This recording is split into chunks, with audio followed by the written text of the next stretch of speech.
সব জল্পনা কল্পনার অবসান।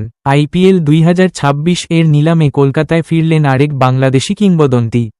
9,20,00,000 রুপির রেকর্ড মূল্যে মুস্তাফিজুর রহমান এখন কলকাতা নাইট রাইডার্স হয়ে মাঠ মাতাবেন।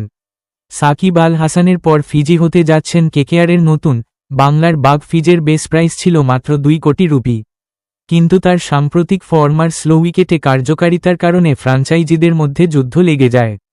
শুরুতেই চেন্নাই সুপার কিংস ফিজকে নিতে বিড করে, এরপর দিল্লি ক্যাপিটালস 4 কোটি পর্যন্ত লড়ে পিছু হাঁটে।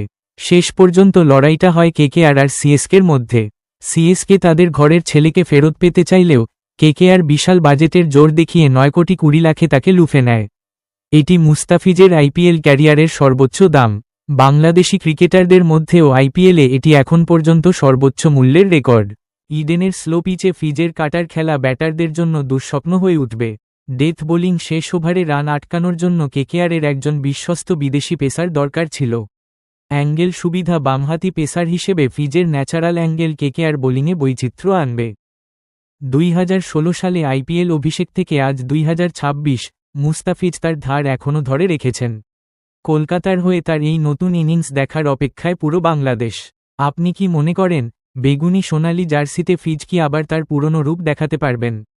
কেকেআর কি ফিজকে নিয়ে তাদের চতুর্থ ট্রফি জিততে পারবে?